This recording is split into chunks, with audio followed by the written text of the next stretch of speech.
and president of the Elitus College come here to Rochester as guests of Geneseo College. We have arranged for concerts. We had Dainava ensemble, a very famous ensemble in Lithuania, actually located in Elitus, come here and perform for a group of 300-400 people. It received quite a bit of notice in the local press. We have the group of Lithuanians from Elitus, again, members of this Dainava group, march in the Lilac Parade, and that reverberated throughout the city because they were marching and they were singing at the same time.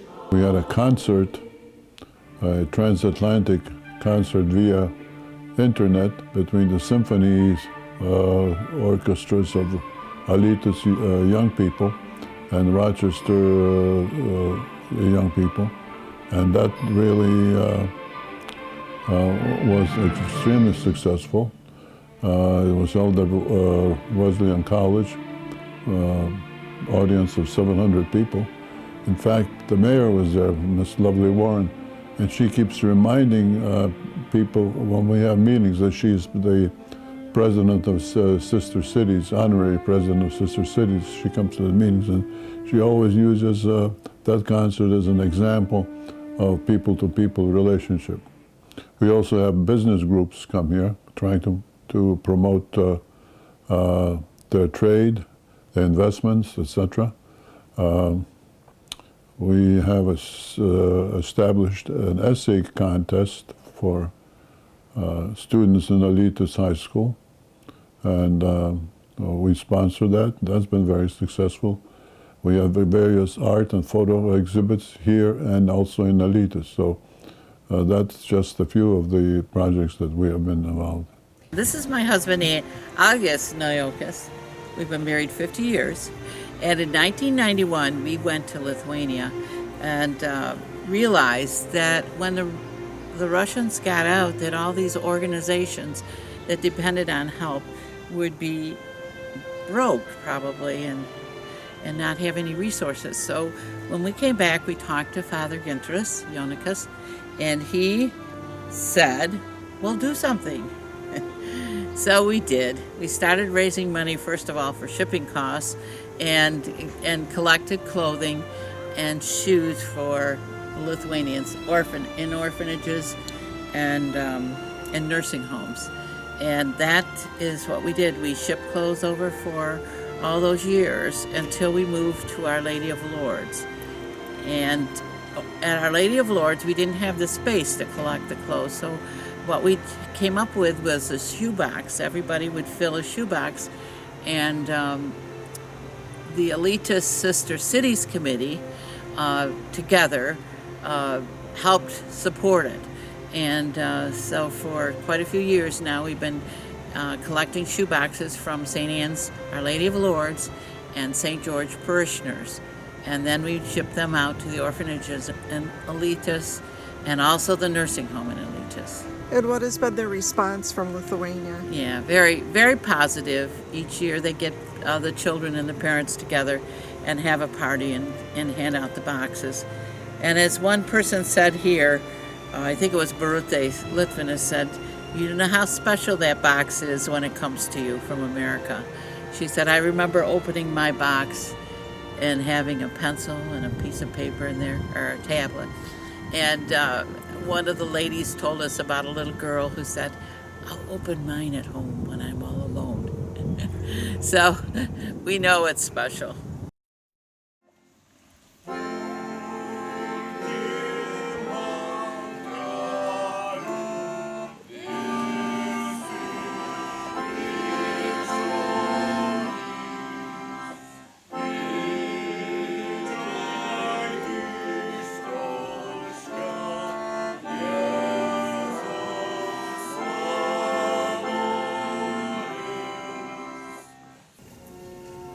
Once upon a time, after the Second World War, there were about 113 or so parishes, Lithuanian parishes in the States.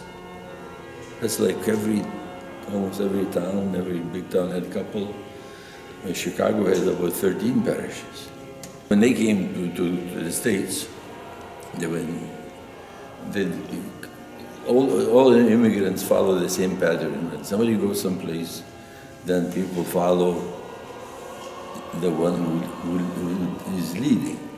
So same way, when somebody emigrated to Canada or to the States, and they stayed in New York, so people from that area will probably follow. So big numbers of people came to big cities, of course, Chicago, New York, Cleveland, Los Angeles, and so on. So, and there were times when there was no Lithuanian church, so they were still Catholics. They wanted to go to church, so they went to the Polish church. But when enough Lithuanians came over, they started doing their own. They founded their parishes. People, of course, paid for everything that they obtained. And as I said, it was over 100 parishes in the States. Now, when people come individually afterwards, they dribble in, they wind up in one of those centers that are already established. And usually they were religious parishes, religious societies. There were some others as well, like the veterans and other Lithuanian too. But now the immigrants or immigrants into these countries after the war, after communism, they are, we call it de-churched or unchurched, meaning they were forbidden to worship in public.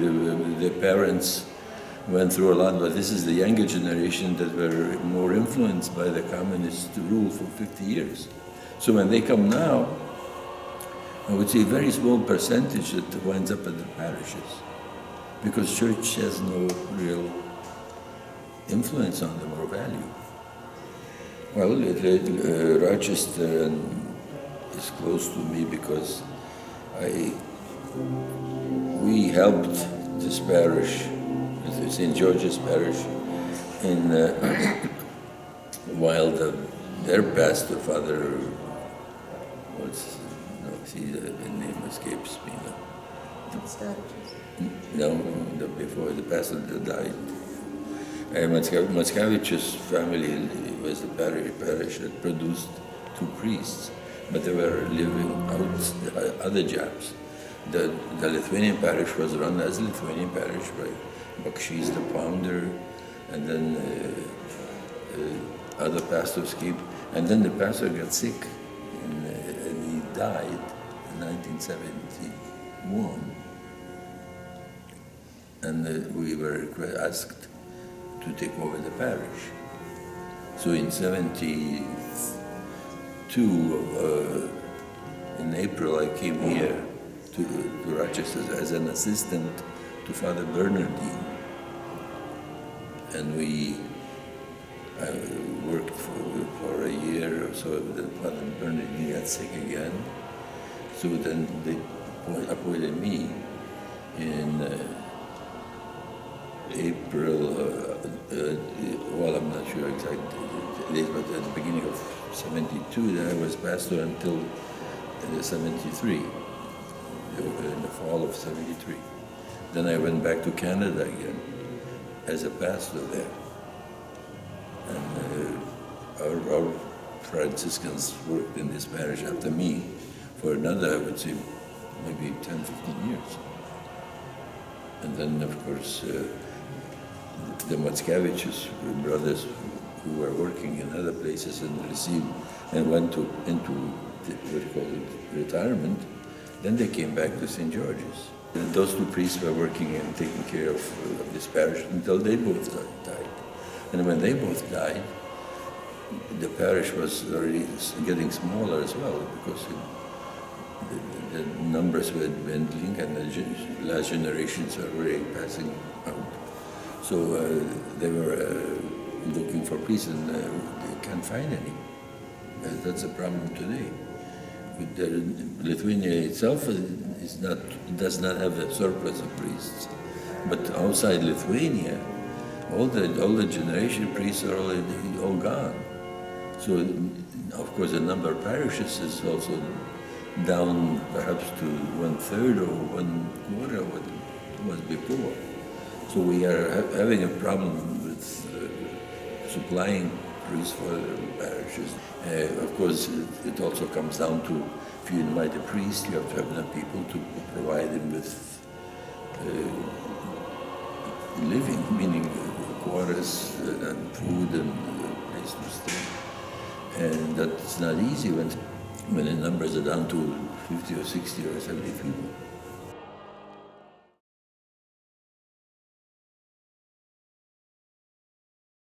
The school started about 2005, and it was started by Rochester Lithuanians.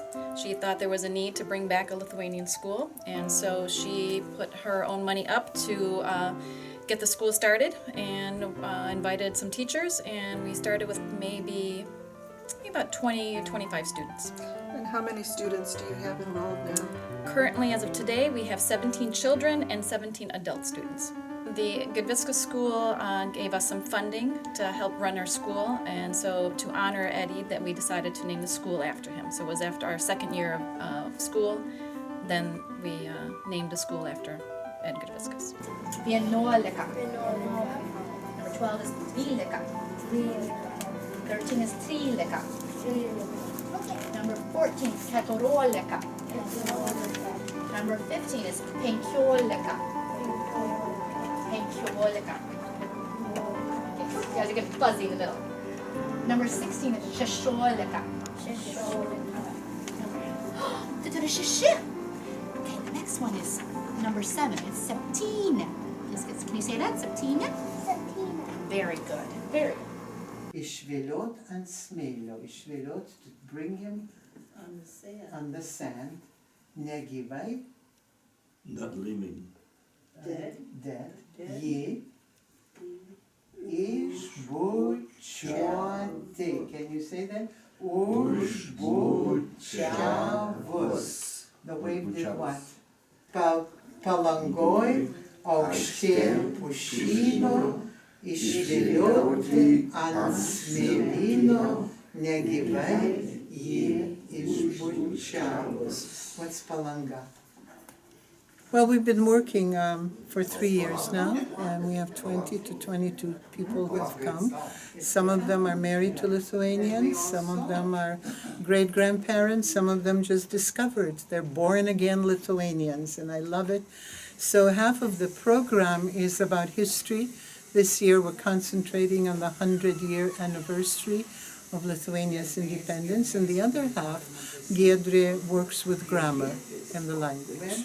These people have also gone with me twice to Lithuania now, many of them, and we're going again next year from the class. So not only that, but so it's a delight for me. This is a delight.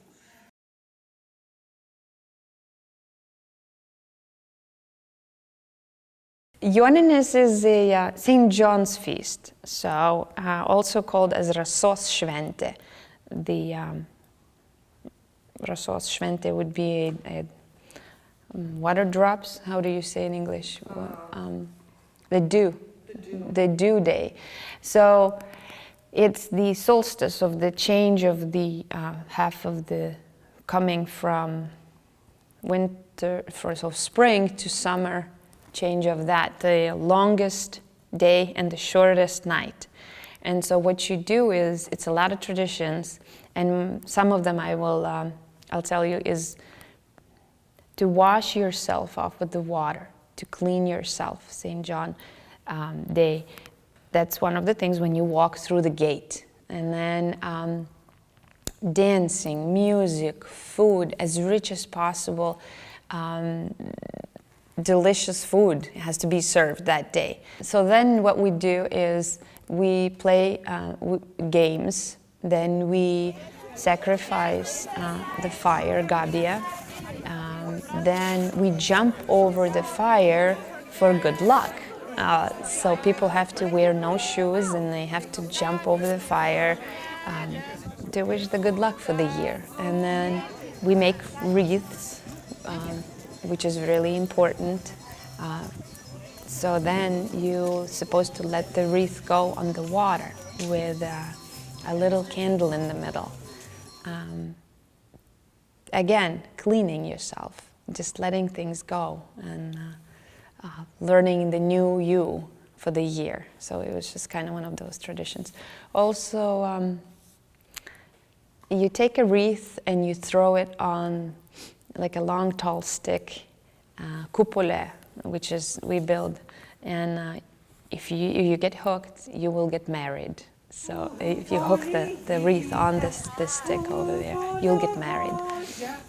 Or the girls will mix up shoes, you know, and they'll pick a boy's shoe and they will get married. It's these superstition things that we have. That's what mostly pagans did. A lot of paganism involved in this celebration. So today we had a winter festival, which is I call in English Mardi Gras a little bit, but it's a Užgavėnes in Lithuanian. So what we do is, the tradition is to celebrate kind of a winter ending. So trying to get rid of the snow and welcoming spring. So what you saw before was that the Lašininis and Kanapinis are fighting. So what do they mean? Lašininis means like a fat guy who eats all winter and piles up all the fatness and basically that heavy cold and it just doesn't go away. So we want this to go away. So Kanapinis is a spring and it represents that the spring wins and it's beautiful, it's blooming, everything is restoring and coming back again. So, and More is a fake doll. You make that doll as beautiful as the snow it is, which is not that bad, but it's just cold, and we burn it. So by burning, we're representing that the winter is over and the spring is coming.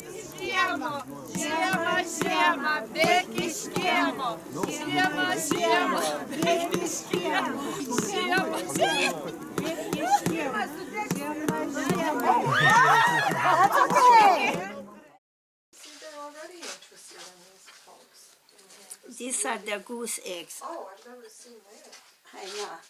Lithuanian eggs are called margučiai, and it comes as a surprise to many people that they were Lithuanian tradition before Christianity. So in 8th century already, now that archaeologists are looking at the graves we are capable of looking at our own life.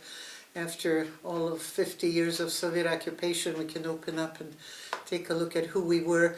We're finding eggs inside of graves that they would put. The egg was a very important aspect of Lithuanian culture because we were a farm community, and at the end of the winter, all the supplies are finished. So the only grain that is left, we have no meat, and the only grain that is left is the one that is used for sowing next time. So what would happen with the birds coming home, and we always have a feast for 40 birds that come to Lithuania at the beginning of spring. There were eggs that the birds had laid, and so people would take those eggs and use them as food. And later on, they would sort of give back to the birds. But the giving back was a signature egg, so they would make all kinds of patterns inside of the egg. And the most important pattern, of course, was the bird's claw, I think, it's called a claw. So on the egg, you see those like a little feet in there always. And so the other thing on the egg is žaltys, the snake that was an emissary from Lithuanian god Perkūnas, who lived in a house with people and who was sort of a talisman for health and so on. And so the egg, which is dyed black, only the colors of the earth. The earth is black and with designs of yellow and so on. It awakens, the black is not a surprise because it awakens the earth, and inside you have all kinds of designs for Ru, for the sun, for the stars, and especially for žaltys. And when you think about it, why we crack the eggs. So in the morning, before we eat our breakfast, the Easter breakfast, everyone takes an egg and sort of cracks with each other. And the reason for that is opening up life. And inside of that egg, of course, is Žaltys, because Žaltys, the Lithuanian emissary from Perkūnas, the god of thunder, he is not poisonous and he has yellow coverings here. So when you open up the egg, you see this yellow inside of it. And of course, we wish each other health and we wish each other a very good year to come and so on. And the egg becomes the central aspect of this holiday. Even though we are Christian from 1387, we are the last people to become Christian, we are overlaid our Christianity, and we're 86% Roman Catholic, and Catholicism is overlaid, one and the other. And of course Catholicism came as a country. It wasn't that each person decided, but the king decided we're going to be Catholics. And then we have all of these traditions which we call from the old religion, which is so important. And the egg is from this old form of religion because it has to do with spring, and the egg opens up life and opens up new things for us.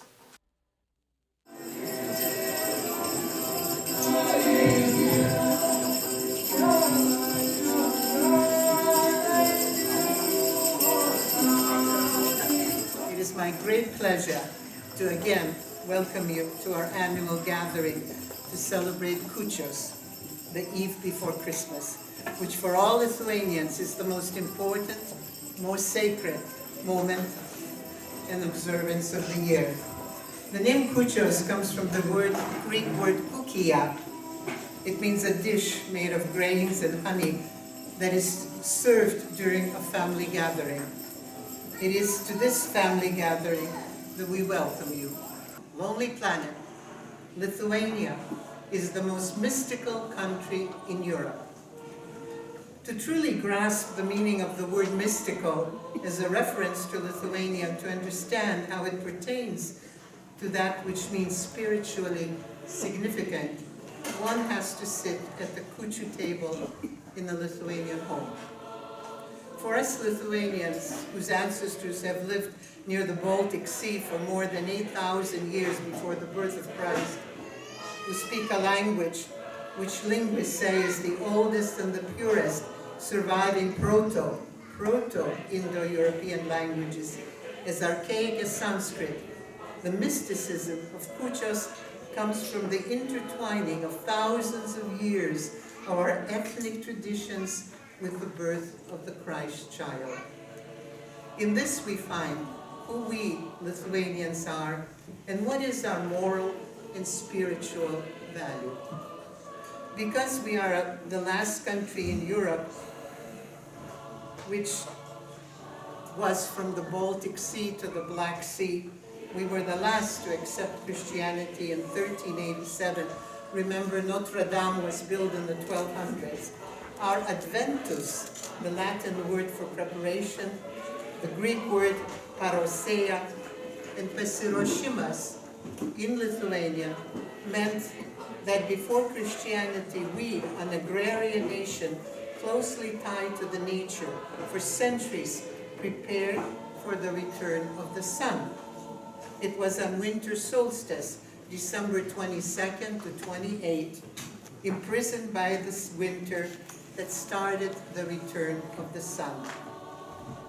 Seeing this rebirth in spring, it was easy for our ancestors to believe that our loved ones, together with the birds who disappeared in the winter to a place called Dosos, would return on the Milky Way together with the sun.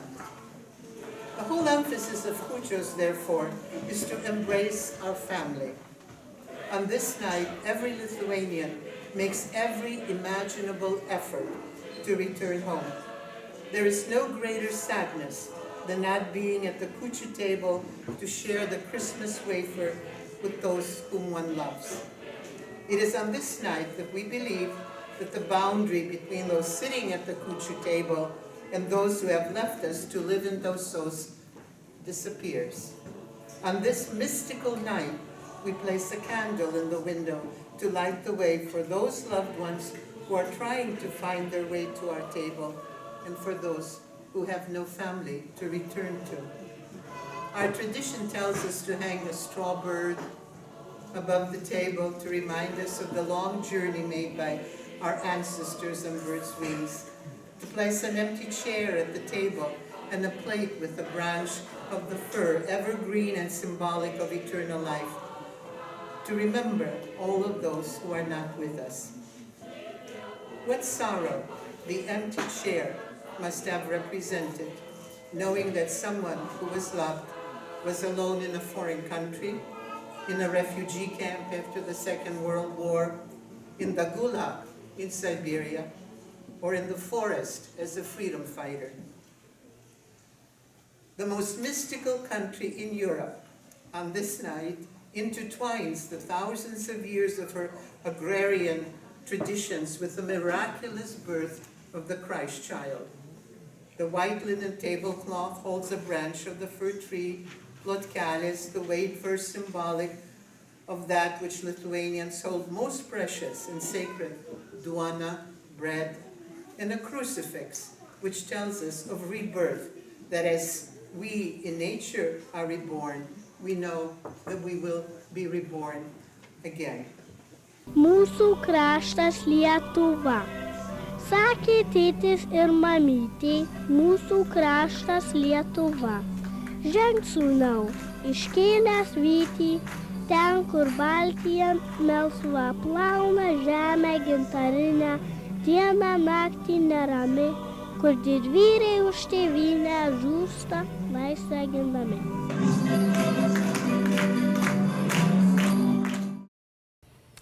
I think it's crucial to be aware of your heritage, where you came from.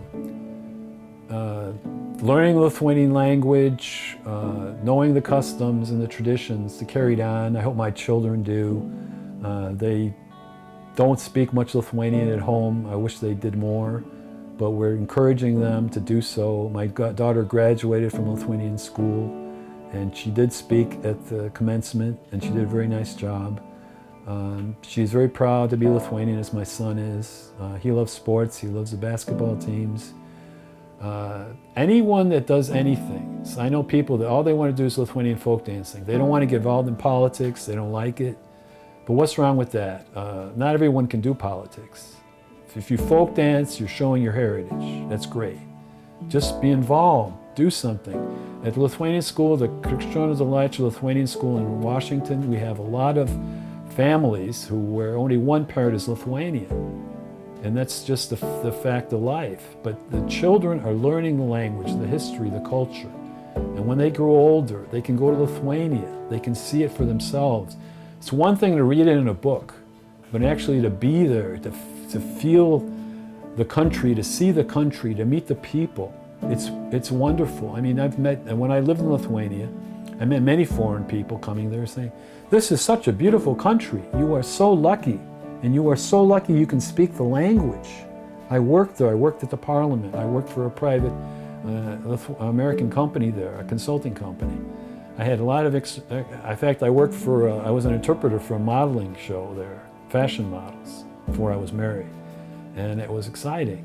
So, but to be a part of it is history, to know your culture you're very lucky to know. People right now, through the internet, they go to find out about their roots. Some people don't know their roots. It's unfortunate. But we know our roots, we know where we came from, and we support those people as they go on and publicize Lithuania. I think it's very important. It's the fabric of who we are, and it's very important. And through life, you learn different parts about it at different times. And some people I know might run away from a culture, or feeling you have to be a certain way, you have to be a certain type. I think it's very important, and when relationships with parents, with family, that changes. And even now as an adult, I'm 54 years old, I continue to learn so much more about my parents, their culture, visiting family and friends both in Lithuania. We got back my mother's farm. It's being used in Lithuania. And also it gives me the strength. I know where my values are, what freedom I have to try to kindle that in anybody else, in any other culture. I think it's very important as the fabric of who a person is. And the beauty to be able to speak any language, to know any music. And I see so many commonalities between all cultures. If you deny your heritage, you deny yourself. Then you might as well just give it up. Because I think that is the biggest criminal thing you could do. If you deny who you are, then I mean, that's the biggest lie you can tell yourself. Because I am Lithuanian myself, and there is no any other culture that it would come through me. And the love for Lithuania, where I grew up, I want to pass it on, that this is who we are. We are strong Lithuanians, and it will never gonna change. We always fought for freedom,